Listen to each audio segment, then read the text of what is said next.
Hi there. We're from Fermilab.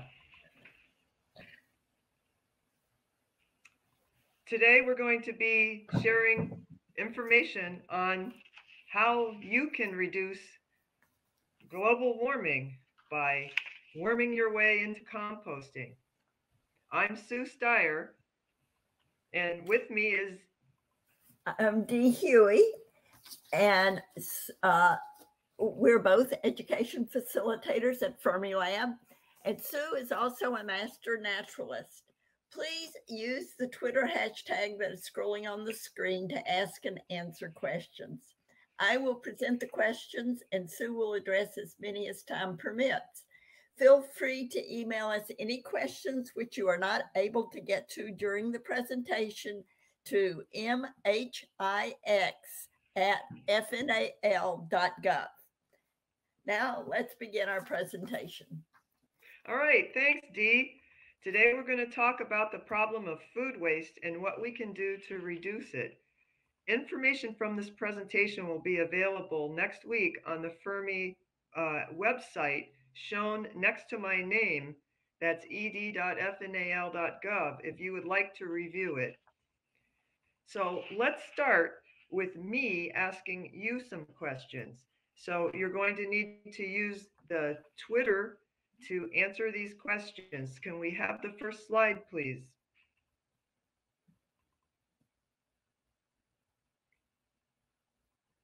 I think we're waiting for the PowerPoint to upload.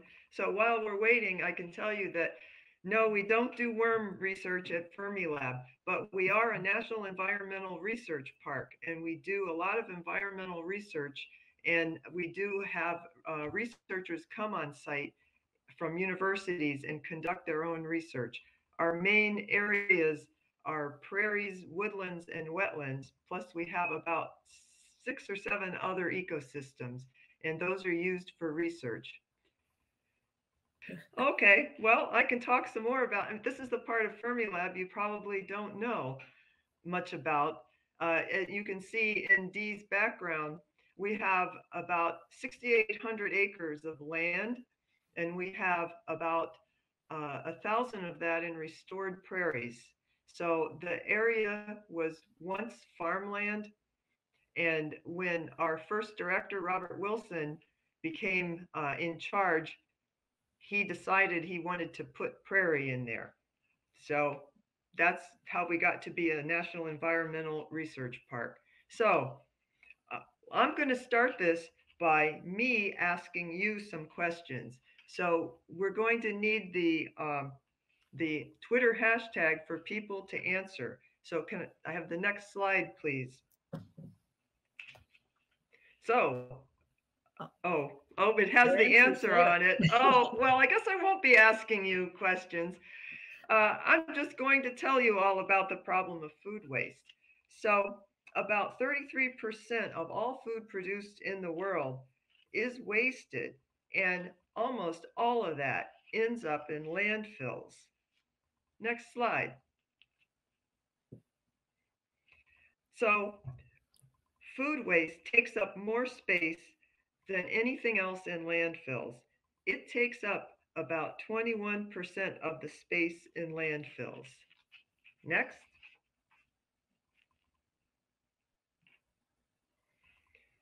You might wonder where all that wasted food is coming from. Most food waste comes from people in their homes. The average family throws away about a third of the food that they buy, and that's at the low end. Some sources say some families may throw away as much as 2/3 of the food that they buy. Restaurants and grocery stores are the next largest producers of food waste. What happens is they may overbuy food, they may buy foods that people aren't interested in eating, they may serve too much food on the plate that ends up in the garbage. Farming itself produces some food loss, especially during harvesting.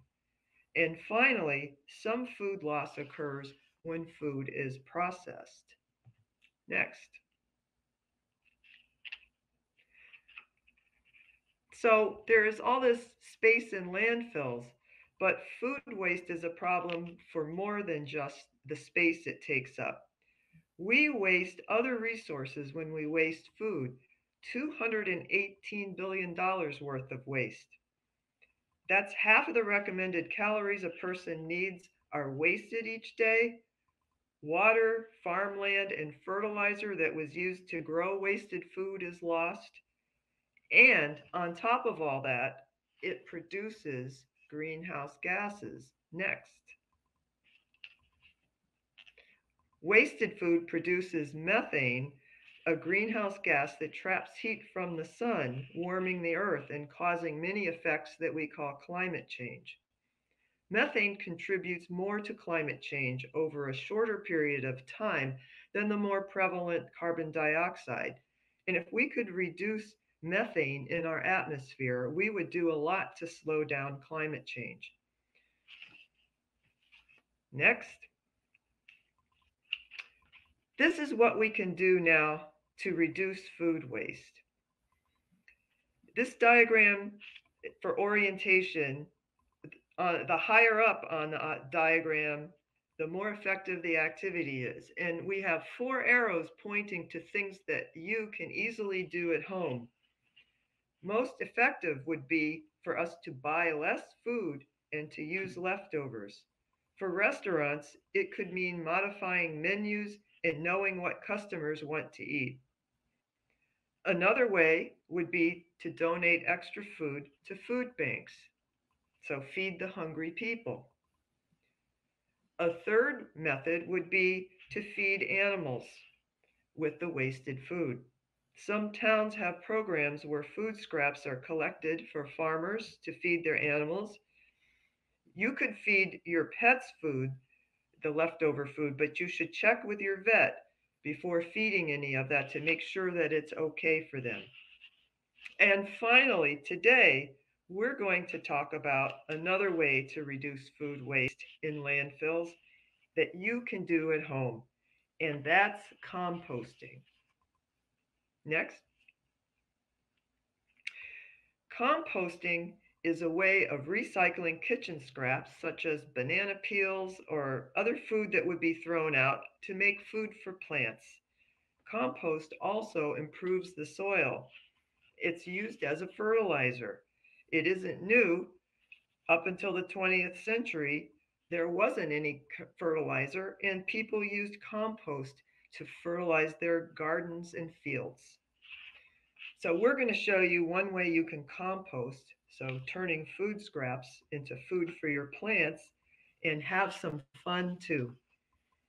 So next slide, and are there any questions so far? It doesn't appear to have any questions just yet. Okay. Next.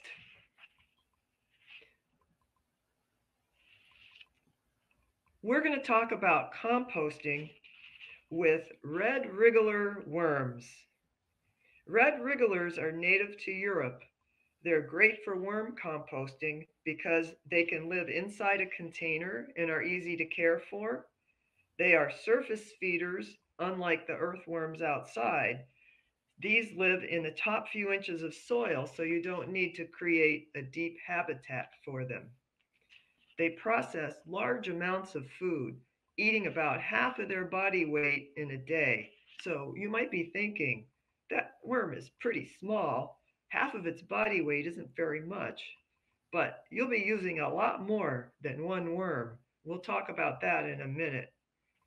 Another benefit is they reproduce quickly in a confined space, and they can be shipped by suppliers through the mail. So if you're looking for worms to buy, you can find information online for purchasing. Next. How many worms you start with depends on how much food waste your family or classroom makes. You can start with a half pound to a pound of worms. So a half pound is 500 worms and a pound is 1,000. 1 pound of worms can eat about a half a pound of food a day. To get an idea of food weight, a pound of carrots would be about 6 to 8 medium carrots. So a pound of worms would eat half a pound. That would be about 3 to to 4 medium carrots worth of food. Next, to make a home that worms can live in, there are two things you need to know about red wrigglers. First, they don't have lungs like we do. Instead, they breathe through their skin, so their skin needs to be kept moist for that to happen. The second thing is that they will do what they can to avoid the light. In nature, avoiding light benefits the worms because it makes them burrow down into the ground where it's moist so they can breathe. So we need to make a home that can be moist and dark. Next slide. How can we make a worm bin? Well, there's a lot of stuff on this slide, but we'll go through it one by one. So there's many ways to make a worm home, and I'm choosing the simplest way. There are other methods you can find online, but this one works fine and it's easy to do. So you're going to need to gather your materials. A 10-gallon bin with a lid. So a 10-gallon bin is about 8 inches tall. A 10-gallon is good for about the 1/2 to 1 pound of worms. You'll need a drill with a 1/8 inch bit or some other way to make holes. You'll need about a 4-inch stack of newspaper, around 1.5 gallons of water, a handful of garden soil, the worms, and food scraps. So we'll talk about these in detail. And Dee, are there any questions so far? We do have one question, but it's on how can we all compost go into your garden, or is there any type of compost that's not good to grow with? Well, all compost can be used on the garden as a soil amendment, as a type of fertilizer. So you should never grow plants directly into compost. But if you're composting food scraps, either with worms or with other methods, all of that should be fine for plants used in a small amount. I have another question for you, Sue. How long does it take to fully form your compost? Well, the worm compost will be fully formed as soon as they poop it out because worm compost is worm poop. Compost from your yard, if you're composting in a bin outside, you need to let that condition. So it has to be to the point where when you take a handful of that compost from outside and you smell it, it smells like soil more than it smells like rotten food. So after it turns black and crumbly, you may need to let it sit for a few more weeks until it loses any type of food smell. Okay, shall we move on? Next slide. So you have that 10-gallon plastic storage bin and it's got a tight fitting lid. So we're going to need to drill ventilation holes. If your bin has a loose fitting lid, you wouldn't need to do this. So if you aren't an adult, ask an adult to drill 2 rows of small ventilation holes using the 1/8 inch drill bit. So drill those across the lid as shown in the left and along the sides of the bin shown on the right. So you might be thinking, if I've got holes there, those worms are going to get out. But actually not. If you care for the worms properly, they will have no interest in escaping the lovely home that you've made for them. So the holes are not going to be a problem. We'll talk about what you can do later to adjust the holes for proper ventilation if that is a problem. Next. So to make a nice place for the worms, we need to make a bed for them using newspaper and water. So we're going to use shredded newspaper. The newspaper is actually a source of food for the worms. You can add shredded cardboard and brown paper bags as well, but never add glossy paper or bleached paper because that is supposed to be not so good for them. They since they eat it, you don't want to have them eating things that might not be good for them. So how much newspaper? You need to tear the paper into long 1-inch strips, and for a 10-gallon bin shown in the middle, fill the bin up to the top with the shredded newspaper. So right now the newspaper is dry and it's just up at the top. Because those worms breathe through their skin and need to be moist, we need to wet the newspaper. So you begin pouring the water into the dry newspaper in the bin and stirring it around. You want to keep adding water until the newspaper feels like a wrung out sponge. After it feels like that, fluff up the newspaper so there are air spaces. Next.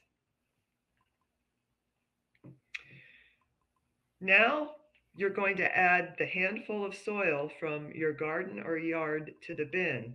What this does is it provides microorganisms that the worm will actually eat some of that soil and take in the microorganisms, and those help the worm to decompose the food.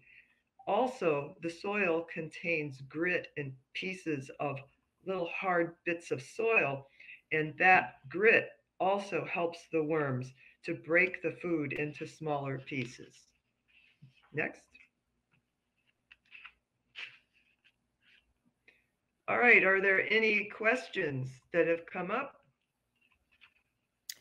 Not that I see here. I don't think we have any more questions right now. Okay. Well, and just remember that if some questions pop up and you later, you can send them to mhix@fnal.gov. And Uh, also, what? some question just popped up. If they wanted to know if you could use other materials besides newspaper. Well, uh, any type of paper that the problem with cardboard, you don't want to use a lot of it. You have to be careful with cardboard because it contains glue, and the or sometimes cardboard even contains coatings on it to keep it waterproof. You don't want to use cardboard like that. But if you have good plain cardboard, you can tear that up and add that to the bin. Some people have wondered whether you can use shredded office paper. The question with that becomes you need to know how that paper was treated because it's not recommended that worms be given bleached paper to eat. So, uh, We also have another question here, Sue. So how long have you been doing this type of work at the lab?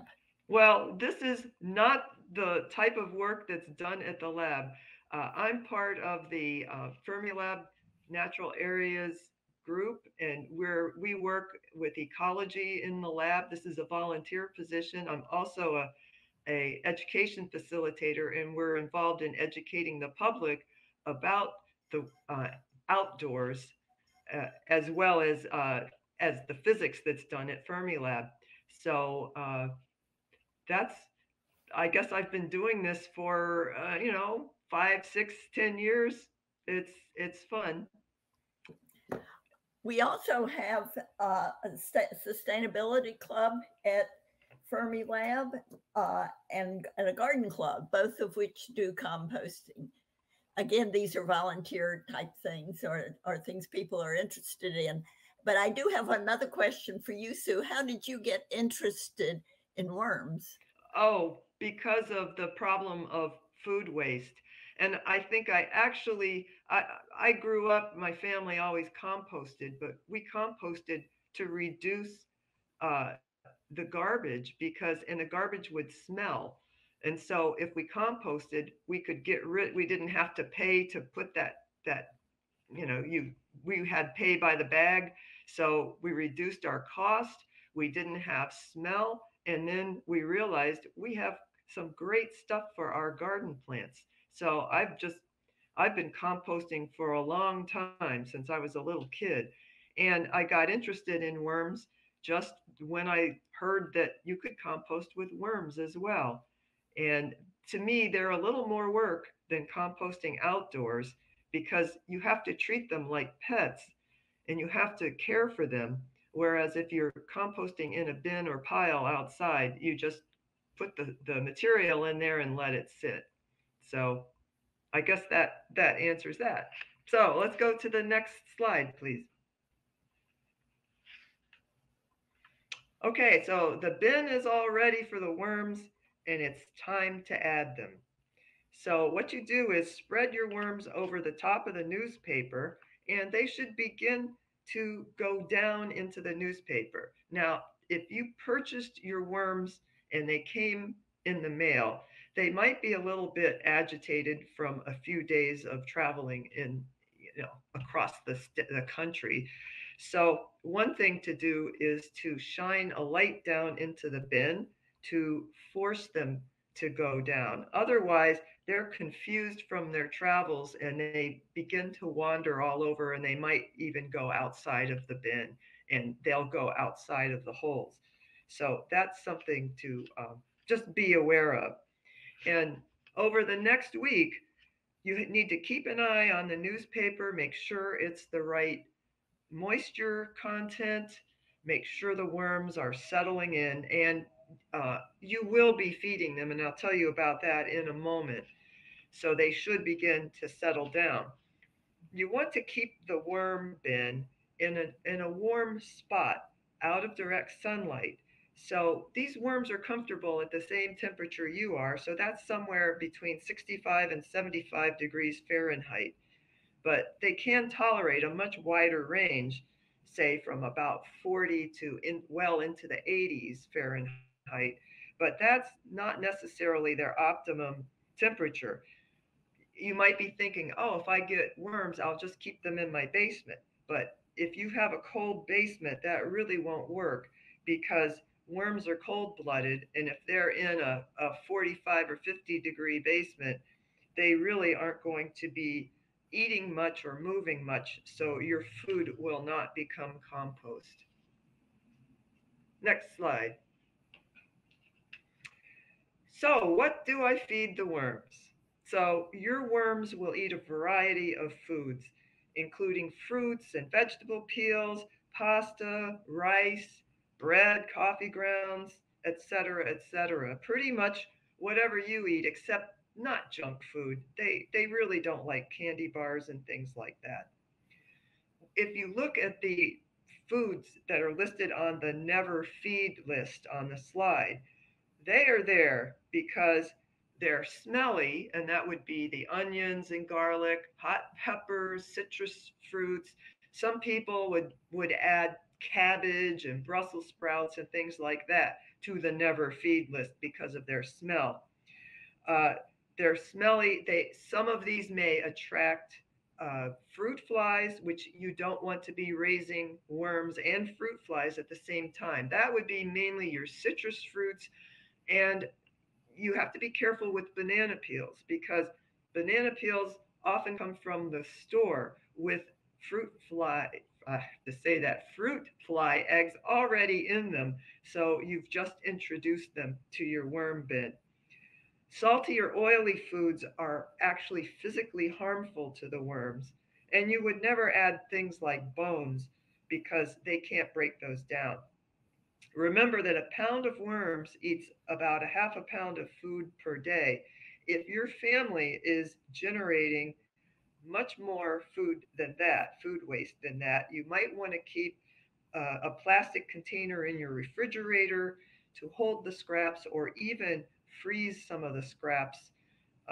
If you're in, say, you're doing a lot of cooking and processing food, you can store that food uh, in in the freezer and just be sure to thaw it out before you feed them.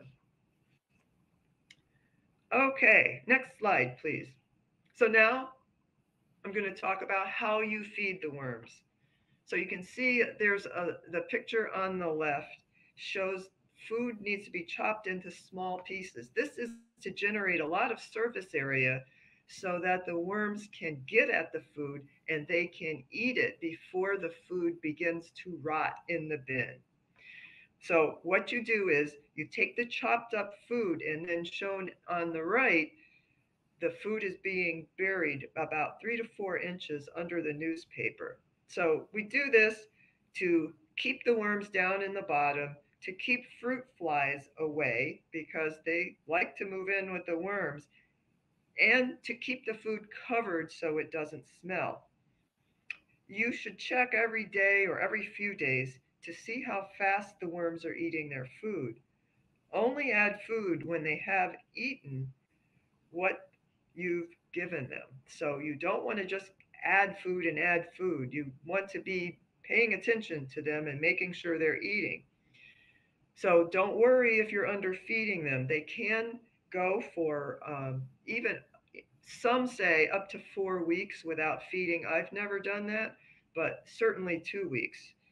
And don't worry if you underfeed them because all they'll do is just reproduce less.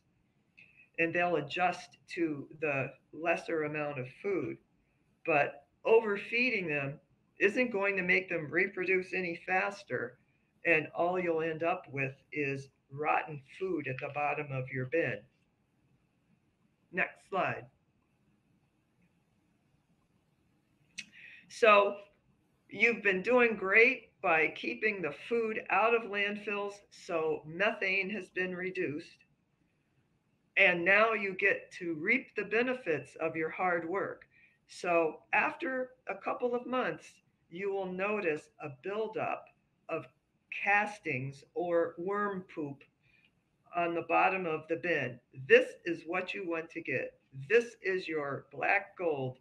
So the easiest way to get that is what we call the divide and sort method. When your bin has a lot of castings, push all of the material in the container, including the worms and the newspaper, to one side and stop feeding the worms for 2 weeks. You may want to wear gloves. Then, after about 2 weeks, add fresh dampened newspaper to the cleared side and only add food scraps to that new bedding. In a short time, those worms are going to make a beeline for the new bedding with the food because they're a little bit hungry. Once they all move over there, you can harvest the finished compost on the other side, either with your hand or a trowel or a spoon, and then refill the empty end of the bin with dampened newspaper, and you can bury some more food scraps there. Next slide, please. So, how do I use worm compost? Many gardeners will compost both outside and inside with the worms because worm compost, being poop, is really rich in nutrients and there's no waiting time to use it. What the people like to use the worm poop for often is called compost tea, adding a little bit of this worm casting to water and watering all of your plants with this gives your plants a little boost of fertilizer, but not too much. So it's not enough to burn them. Uh, if you don't want to make compost tea, you can simply sprinkle a little bit of this worm compost on the potted plants or side dress, which means putting it along the side of your garden plants. But one thing to know is, as with any compost, don't ever grow plants directly in pure, straight compost because it's too rich. Uh, we had a problem in my community garden where people accidentally planted a one bed full. They put compost only in their bed, and their tomato plants grew like crazy, but never produced any plants.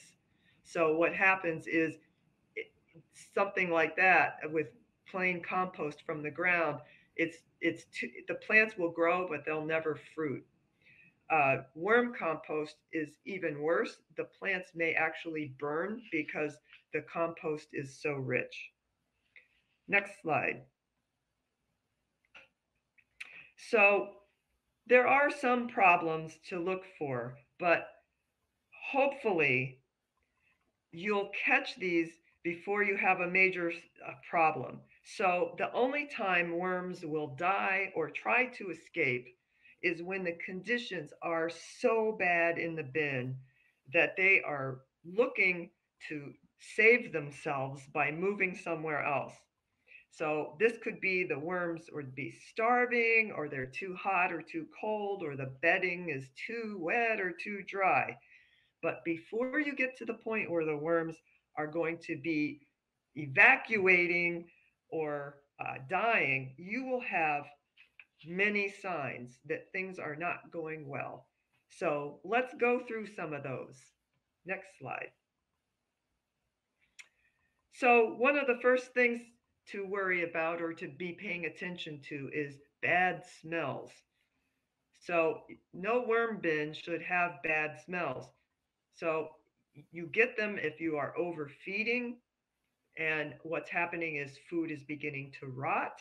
You can have bad smells if you have uncovered food scraps and you're just starting to smell the food and it may be starting to rot. Or you could have too much liquid in the bin. Maybe you added newspaper that was too wet, or you added a bunch of watermelon pieces that are releasing their liquid, or some other food that is too juicy. So, the things to solve that would be to remove the rotting food, to feed less, to be sure you're covering all the scraps, and to do something about that excess liquid, either draining it or adding extra newspaper. Next slide. Related to bad smells is being too wet. So, besides the overfeeding or you have too much liquid to begin with, you could have a problem of not enough airflow. And so, the main issue with that would be you don't have enough ventilation holes. So, perhaps things are very, uh, you know, your bin is very confined and excess liquid is not evaporating off. You want to be sure you have airflow. So the thing to do would be to get the drill out and add some more ventilation holes. Okay, next. And the opposite problem of that is that your bin could be too dry. So that could be because when you added fresh newspaper, it wasn't moist enough, or you could have too much airflow or ventilation. So you can always have a spray bottle nearby of water that you can wet down your worm newspaper if you tend to be on the dry side. Maybe your house is kind of dry, you have dry heat in the winter, air conditioning in the summer. Uh, you could add some wet newspaper, wet shredded newspaper to help. The other thing is here's where you can adjust those holes you drilled. You could take tape and cover some of those holes so you could reduce some of the airflow and keep some of that moisture in. Next slide.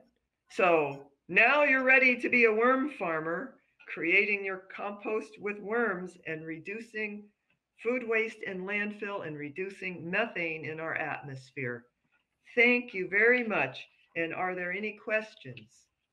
We do have a question. Someone asked if they had to use the red wigglers or could they use worms from nature? Okay, so the problem with worms from nature is that they tend to burrow more deeply into the soil. And I have heard of people using earthworms from outside, but I think it's a little bit harder because they need a deeper habitat. Uh, the best the best and easiest way that is recommended is to get your hands on some red wrigglers. Often people who are worm farmers are glad to share, and you don't have to start off with 500 or 1,000. Somebody can give you just a handful of worms, and you can start up with that, and they will reproduce and fill your bin. Uh, yeah, worms can be a little bit pricey depending on where you get them. If you buy them in a fish bait store, you're going to pay a lot of money because they typically they do sell red wrigglers, but they're in small containers, and you would need to buy probably 15 small containers So you're running up a bill there. Uh, so yes, where you order red wrigglers is, I would say, use a search engine and just type in purchase red wrigglers, and many worm farms will come up. Some of them with cute names. Uh, they are running, I think, the last time I looked, about a half a pound of red wrigglers when you purchase them are somewhere around $40. So it is an investment, but they really are like your pets. You have to take care of them and you have to monitor them, and uh, so you're investing in them and they are paying you back. Are there other questions? Thank you very much, Sue, and thank you for everyone attending. We were glad to tell you about uh, how to make a compost with worms. All right. Thank you, everyone. And again, if you have any questions, you can email mhix@fnal.gov. And thank you all for attending. Happy Earth Day.